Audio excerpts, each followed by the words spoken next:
Have you ever wanted to take a movie to the film festival?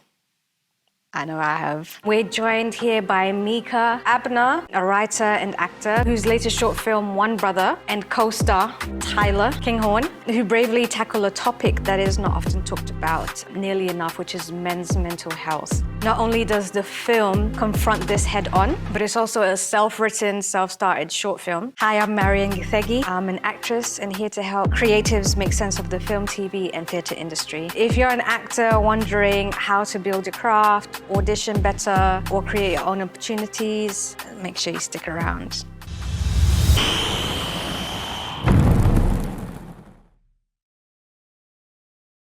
Welcome, guys, to the podcast. Thank you very much for having us. Welcome. So let's start with this. What made you want to write a film about men's mental health? I think men's mental health is very important to touch on. I feel like it's not touched on enough, and especially the way it's done within like the black community, I think is very important for us to sort of humanize it and sort of normalize it, because there's a lot of people within our communities that have mental illnesses that are undiagnosed. Yeah. Or if they're not undiagnosed, they're sort of just brushed under the carpet. Like, oh, he's a schizophrenic and he's just having his episode or whatever. And I wanted to sort of normalize it to show that we have these problems, and within our community, within different communities, within the black community, and not to just brush it under the carpet, to sort of address it. I wanted to raise awareness so it could start conversations, because even nowadays there are more conversations that are being started and are being had in regards to mental health, therapy, all that kind of stuff. People are a bit more open to it. I feel like our generation is more open to it than our parents' generation, 100%. Yeah, for sure. Yeah. Like, I spoke to my parents' generation about mental health. They don't even want to hear about it. Yeah. Especially the fact that we're, as a generation, are more open to it. Let's talk about, people that have these problems within our community and how we can actually help them. I invited the chief executive of Black Minds Matter. Shout out to Danielle. I invited her to see the premiere at the Cannes Short Film Festival a few weeks ago, and she definitely reiterated this film is something that needs to be seen. This is a message that needs to be pushed. I'm an advocate for that because I have some experience with mental health myself. I was going to ask, is there something personal in there as well? Yeah. My dad's got schizophrenia. Okay. So that's where the element of schizophrenia comes into it. Gotcha. I wanted to add a level of like my personal life into it, and just sort of make it more relatable, because I feel like it's better to talk about or write something that you're familiar with, especially as my first script. Right. I wanted to write something that was very close to home for me. Obviously, after this, I can write about anything else. I can write about people in space or whatever. But for my first short, I wanted to make it something that was very relatable for me. And I believe it's relatable to a lot of other people as well. So before we get into we deep dive into everything, we're going to look at a short clip from the film. Okay. Taran! I didn't have a choice. What are you talking I about? had to. What? I'm just gonna borrow this a second. Wait, what do you mean? Yo, come back here. I'm going out Pam's for a while, innit? Pam died last year. I spoke to her last week, bro. No, she went back to Grenada. I'll go to Grenada then, innit? Listen, I need you to take something from me, okay? Just sit down. I don't want to take anything. I don't want to sit down. Cup, innit? I need to cut. Tea. Just get the fuck out!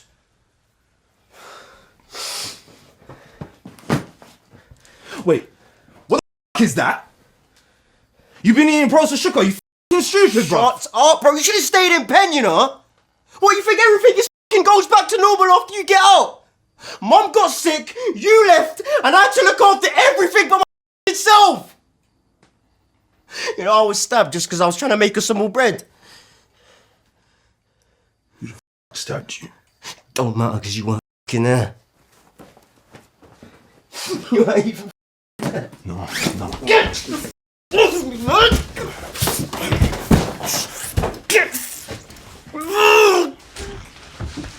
Sorry.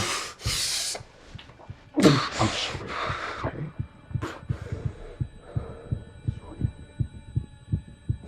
That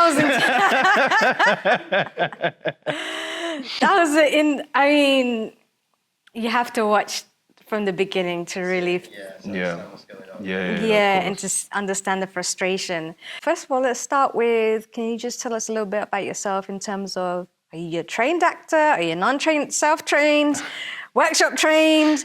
So I am Mika Abner, obviously, actor, writer. I've been in the industry, I've been acting since 2017. Okay. Yeah, for been in a for minute. a little bit. So I've done a series of independent classes. Okay. Not the standard like Lambda or RADA. Right. But like I started with Identity, IDSA. Shout out Same. to them. Yes. I started at IDSA. Everyone and their grandma starts with Identity. Mate, I feel like I think if you're global majority, as they call it now, global majority. yeah, it used to be ethnic minority, but now it's global majority. Oh, okay. That must be a drama school thing, because outside the bubbles of a drama school, everyone's like, global majority, what? Yeah, I've never heard of that before. Really? This is the first time I hear it, but I'm going to use it though from now on. I'm not going to Okay, I'll stick to the conventional ethnic minority. lie. No, global majority. Do you like the Definitely. global majority? I'm Okay. sticking with global majority, 100%.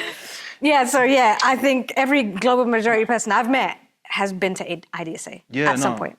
So that's where I started. Okay. And then I branched out to find different independent teachers and schools and stuff like that. So I've been sort of on and off training, but training consistently for about 8 years. Oh, wow, that's good. Yeah. That's really good. So I decided to sort of like dabble in writing as well, because why not at the end of the day? And that's where things started to fester and grow. Yeah, that's a little bit about me. Yeah, don't worry, we'll dive deeper into stuff. Let's hear from you, Tyler.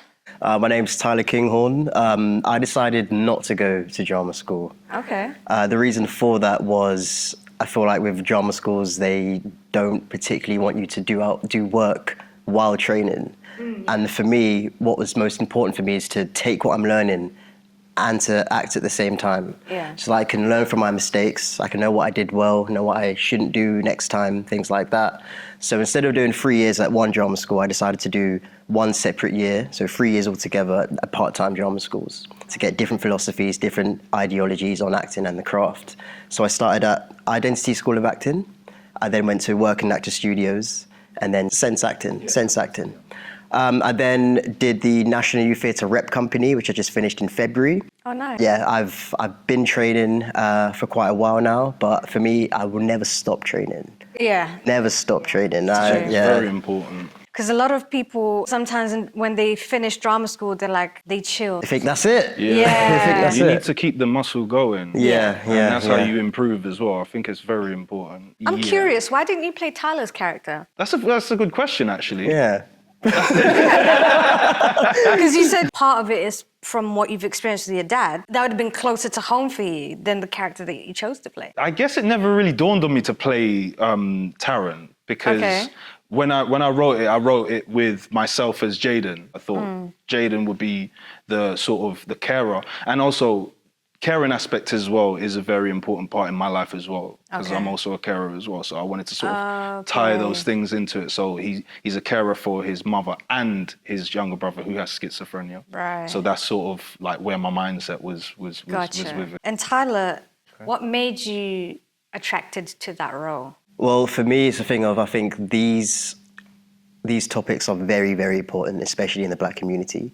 I remember reading the script, and for me, it was a thing of, wow, okay, this is something that I can definitely work with. This is a story that I can tell. I have history of mental illness, not schizophrenia personally, but I was able to attach the dots together and go, right, I understand exactly how he feels in this moment.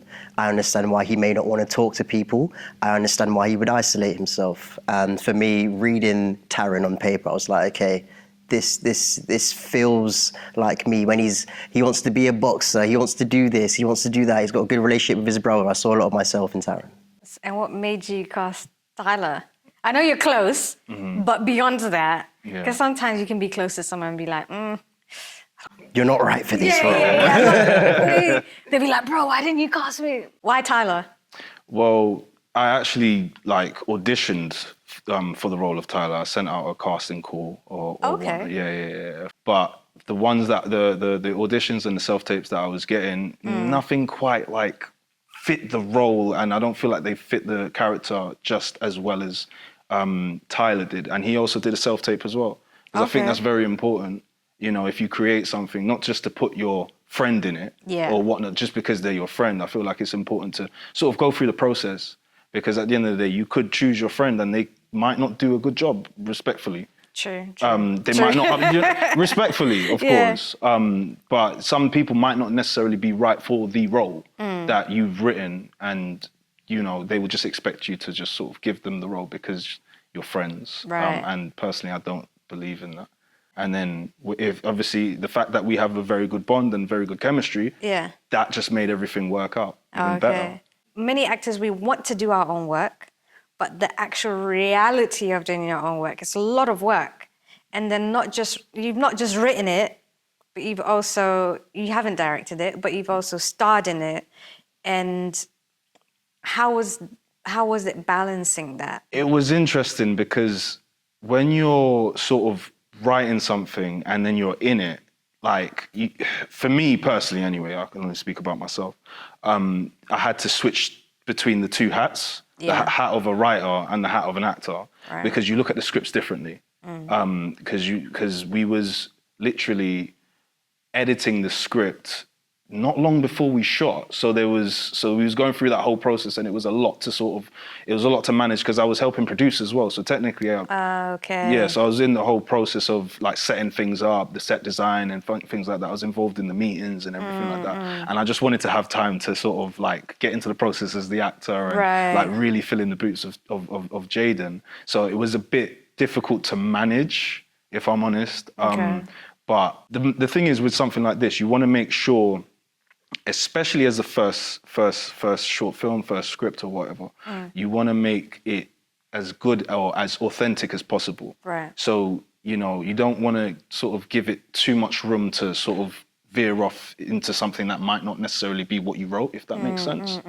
So I feel like I'm happy that I was so involved with it, because I see. Yeah, do you get what I mean? Yeah. So you had more creative license over it, more. Yeah, I know what you mean. Because sometimes there's that desire to be like, okay, I just want to be hands off so I can just act. I did. I did. But at the same time, when you do get involved, you're like, actually, no, I'm glad I was as involved as I was, because if I hadn't been, this wouldn't have been like this wouldn't have been like that. Yeah, and it's not to say that that would have been the case, because shout out to Oscar Nilsson, he was the director, he really like did an amazing job with everything. Shout out to the whole team actually, but like Oscar Nilsson, he was a very pivotal part. So when he read the script, he knew the vision that I wanted to sort of create and what I wanted to do with it, and we was on the same wavelength, and we both like was on the same wavelength in terms of what I wanted to create, and he was in the same mindset. So I do believe it would have been that way anyway, but at the same time, it's still good to sort of be a part of the process, just so it sort of gives me that ease of mind when we're doing it. This is a question for both of you. So male actors are said to be emotionally open, right? I've found that anyway, personally dealing with male actors and non-actors, male non-actors. You guys are smiling like, No, I've not heard this one before. Do you find male actors struggle with mental health as severely as people in other industries? Because I know you have a different job that's non-acting related. Do you have a different job? I'm full-time acting at the moment. Do you find that mental health is less in the acting world, or is it heightened? You mean the concern or the care for it, or...? The existence of it, the prevalence of it. Being able to manage your emotions or being able to tap into your emotions or connect to your emotions helps, I believe, with mental health, right? Male actors are said to be more emotionally connected. They're saying that. There was, what's his name, that killed himself. What's his name? Heath Ledger. That's the one, yeah. I think it is more heightened for actors, because it takes a level of self-awareness to, you know, sort of do what we do. Right. And sort of being so self-aware does come with its cons. Which are? For men, I'm talking about, not for women, like, no, of just course, for guys. Of course. You know, because we're put on a show. Right. We put on a show with whether we're in class, you have to get up and do a monologue in front of everybody. And you're sort of exposing yourself to people, to criticism. and sometimes it could be quite hard to take that on. And to do that on a weekly basis, especially potentially if the criticism isn't good. Because us as actors, we're so susceptible to being critiqued, and it's like we need that, if that makes sense, because we need the teacher to give us that validation. It's like, okay, you did a good job. You feel good that day. You know what I mean? I got a callback. Yeah, I got the part, or whatever it is. You feel elated. Yeah. And if it's the opposite, that can do something to your mental health as well. Because in other careers, you're not on show. Your job is on show, if that makes sense. Right. You know, whether you're preparing a report or whatever, it's your job, and you know that you could sort of just put that away and okay, fine, I'll leave that to Monday to Friday. Whereas in class, it's you. It's more you than in your job, in my opinion, anyway. Yeah. So I feel like definitely it might be more heightened. So what do you think, Tyler? Because you're a jobbing actor, and I find that being a jobbing actor, because you're like going for auditions, what is it, like 97% of our job is auditioning, and the other part you're getting rejected half the time, unless you're really like, you know, Denzel or something, where people are just coming at you. How is it for you, and how do you find that it affects your mental health? It has a lot in the past as a younger actor, but I feel like the older I get, the more I mature in myself and the more I understand who I am. I feel like when we was talking about like things like with class, of course, there's a lot of those times where you're looking for that validation. Did I do a good job? I've either gone to work and I'm going to class, or I've either done this audition, I'm going to class. Did the audition go well? No, it didn't. Now I've got to prove myself in a way to these other actors in the room that I belong to be here. Yeah. And you may go home going, right, I wish I did that duologue different. I wish I said that line in a different way. And you do sometimes go home, you look up to the ceiling in your bed and you think, oh man, is this going to work out? I've got bills to pay, I've got this to do, I've got that to do. But I feel like as a community of actors, we don't give ourselves enough credit in terms of we do look after ourselves when we come together.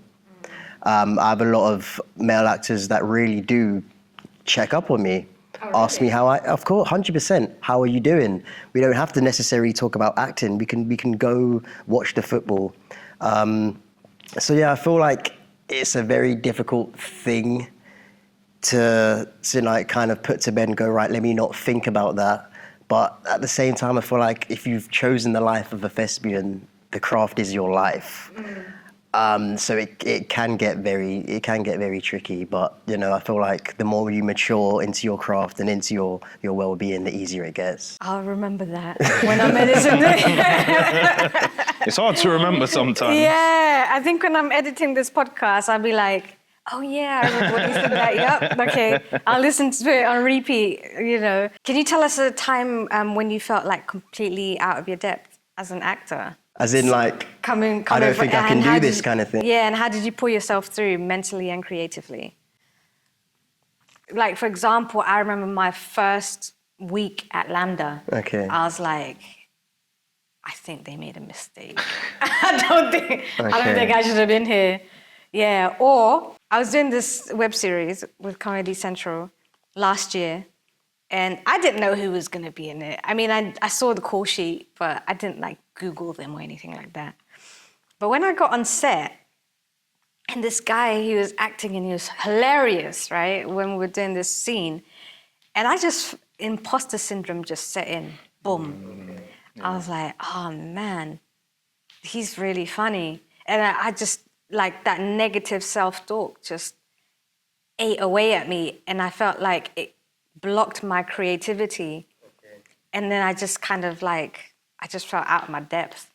And I mean, now it's a year later, I wouldn't feel the same way if I was in the same situation. But that's kind of what I mean. Okay, so my first professional paid role on screen outside The Wire, Damson Idris, Anthony Mackie, filmed this in That was your first professional? Yeah, I mean, I've done lots of acting for free before that, but that was my first. It was a baptism of fire, honestly, a baptism of fire. I remember the first day on set, Anthony Mackie, it seemed so easy for him. He had his script, he was sat in his chair, lights, camera, action, boom. And I was like, wow, that is not something that I could ever do on my first take. But for me, it's one of those things of reminding yourself, I'm at a certain age, I'm at a certain point, I'm at a certain level. This is a professional actor who is getting job after job after job after job. Right, he has right, so right. much experience, I cannot compare myself to him. All I can do is work harder. I remember going back to the hotel room that night, looking at my scripts and just going, okay, so that is the level that I'm striving for. And for me, I express myself in movement. So before a scene, I'll move my body, I'll play with my voice. I remember just playing music and just dancing in my hotel room for like an hour. And I just let go. I just let go of everything. And I was like, right, tomorrow when we get on set, I'm not gonna be looking at other actors going, oh, why can't I do that? I'm gonna look at other actors and ask myself, how can I do that? How can I get there? And I feel like we exercise into something, but we need to I don't know if this is a real word, outercise out of things. You made one up. Yeah, you got to get into the character, you got to get into the flow of it, and then you've got to get out of it, and you got to release it. I don't know if that's better to do on set when you finish filming or when you have your own space. So yeah, I'd say that was a very tough experience for me, especially on my first day on set. But I had an amazing time and I learned so much.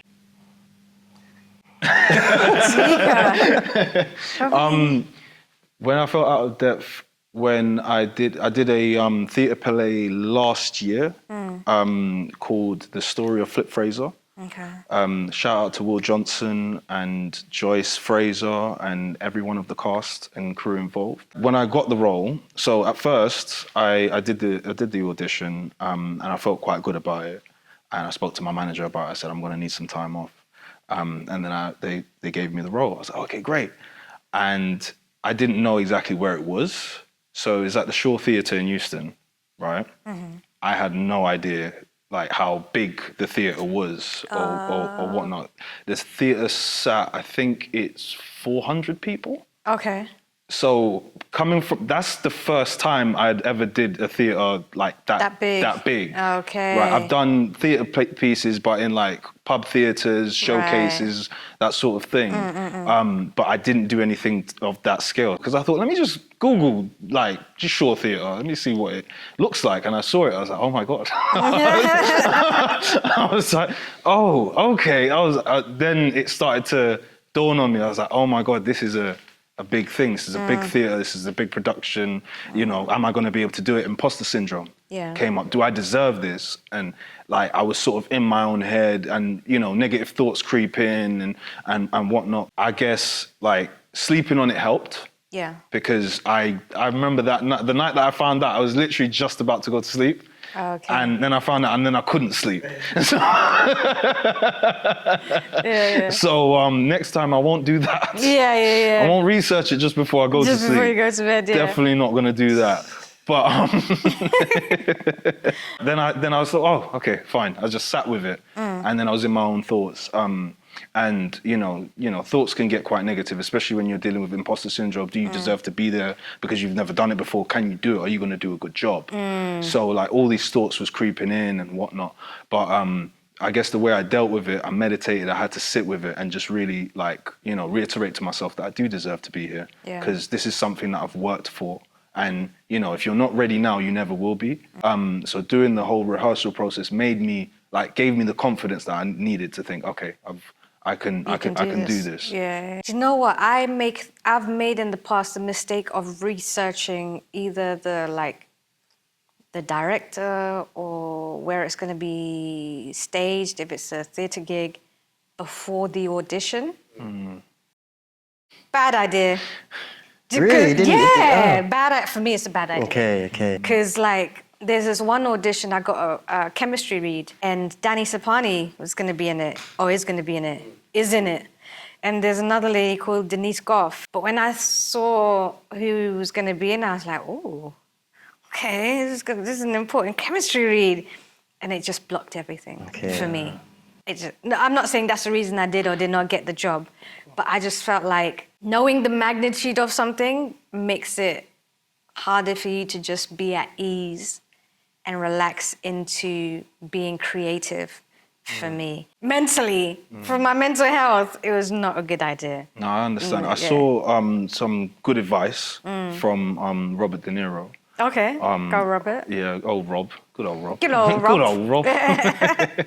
I saw some advice that he said when he gets something, he gets an audition, he just walks in the room like he hasn't got it. So Interesting. it sort of gives him the confidence to sort of do whatever with the role, whatever, and then he can go sort of different places with it. Instead of being constricted, he's a bit more free.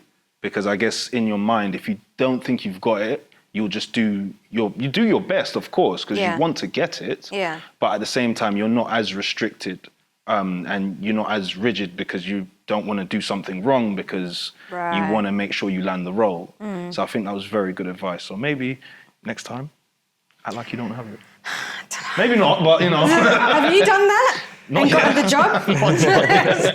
Have you done that? Done what Robert De Niro? Yeah. I'm not going to disagree with Robert De Niro. Yeah. No one, look, he's got his process and it's probably helped millions of people across the world. I personally just like to see things a bit different. Like I do like to research the theatre that I'm going to. I do like to research the director because for me, that's even making me smile right now. It's giving me the inspiration. Okay, yeah. I get really excited. And luckily, it doesn't change my performance. It just gives me that drive to get on stage and go. So for me, I quite like to hype myself up a bit. Because we're getting close to like our time.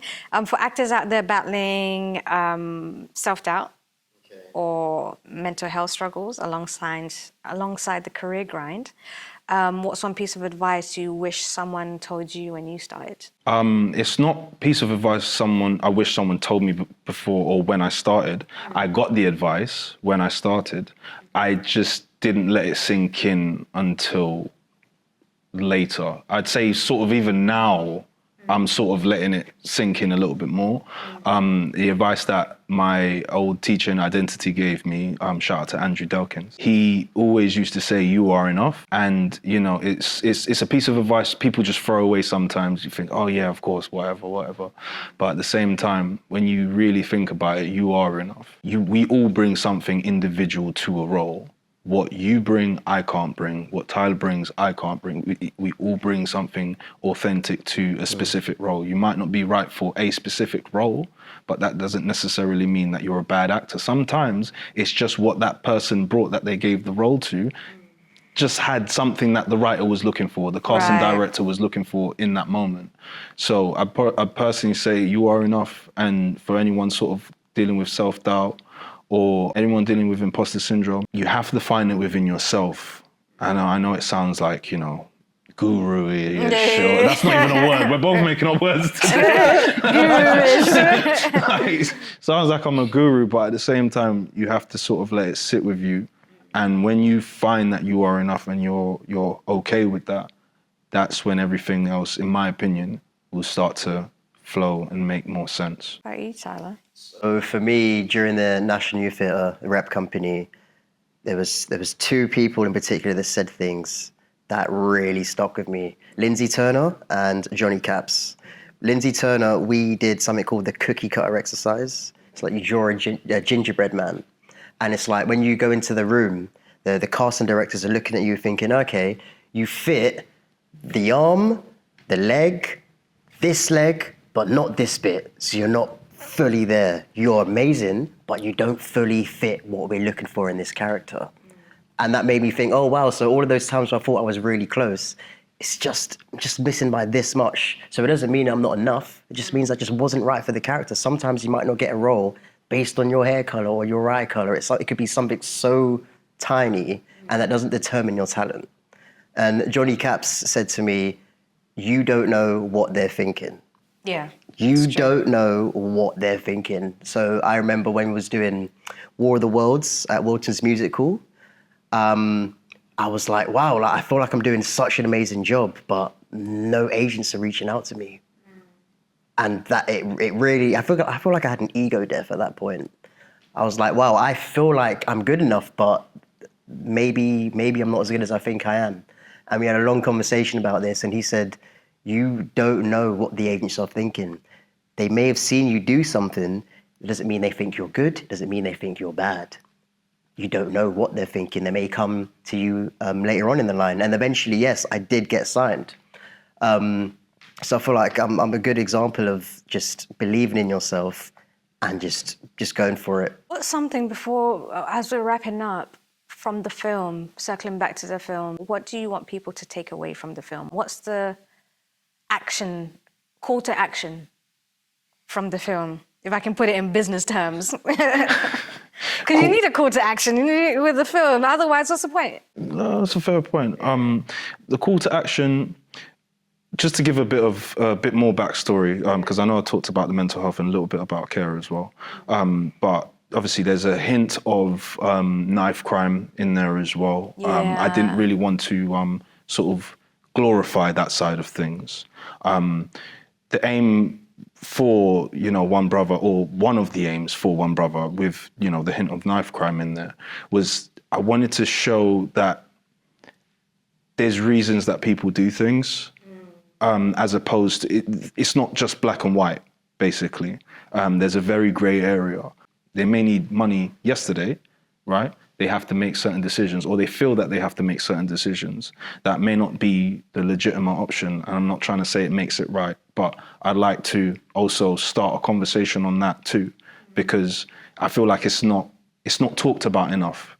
But I want to start conversations about a bunch of different topics: mental health, knife crime, poverty, the link between the three, because at the end of the day, we are people that come from these backgrounds. If you're facing eviction, for example, in the film, maybe a month is too long to wait. But I want to start conversations about that and just sort of humanizing, not saying that we're not, but at the same time, like, humanizing ourselves, because a lot of the time it's a lot of gang culture. That's what a lot of people see on TV, series and stuff like that. But there's more to it than what you see. That's what I'm trying to get out of it. As a final wrapping up, like, what would you want people to get from your character? I really, really, really need people to take mental illness more seriously, especially in this country and in the Black community. I feel like there's a lot of self-diagnosis in the world also, because with the rise of social media, people flicking on their phones, you'll have these gurus online that say, oh, you're going through this, you must be autistic. You're going through this, you must be depressed. That's not the way we should be doing things. We need to be very careful and caring with people that go through it and use the right language. For example, a question I get asked all the time is, oh, why are you depressed? That's not a real question. I can't really answer that for you. I'm not choosing. Yeah. It's an illness that I can't control. So I feel like education is key. Education is key. Talking to people and looking for the signs that someone needs help. I know it feels like we don't do that much in the UK. I have a family friend that's in Kenya, and she works with people who have mental illnesses or disabled and things like that, and they do not take it seriously in Kenya or a lot of parts of Africa. And so I think it's a worldwide thing, back home, because I'm from Kenya. If you're disabled, they just kind of like, that person's broken, push them to the side, And she's doing a lot of work there to kind of educate people, and I've had that, okay, there's ways to deal with this, And having a mental illness doesn't make you any less of a human being. Right, exactly. Yeah. Thank you so much, but that was deep. Thank you both. Thank you for having us. Thank you so much. Yeah, it's been a good conversation. Where can people watch the film, and how can they follow your work? We're releasing the One Brother on YouTube. I'm gonna release it on MYM. I've been in talks with them. Shout out to them. I'm planning to release that on the 20th of August. Okay, amazing. And there will be a premiere on the 19th of August as well. So, any final words from you, Tyler? If you want to catch up on anything that I'm up to in terms of stage, theatre, music, follow me on Instagram, Tyler the Creative, not Tyler the Creator, Tyler the Creative. Yeah, let's get working. If anyone wants to reach out to me about any problems they're going through in terms of mental health, my DMs are absolutely open. Okay. I'm more than happy to talk to you And Amazing. more than happy to create some work with people. Let's go. Let's go. Amazing, amazing. Don't worry, I'll be reaching out to both of you. And likewise, off the back of that, Yeah. as well, might as well. But yeah, follow me on Instagram, Mika Abner. Yeah, and if anyone's, if once this film's out, well, not just once this film's out, but if mental health is something that you're dealing with and you want to talk or whatnot, then hit me up. Because in partnership with Black Minds Matter as well. So we're sort of developing our relationship. So whatever that means, obviously I will keep people updated on my Instagram. Amazing. So, amazing.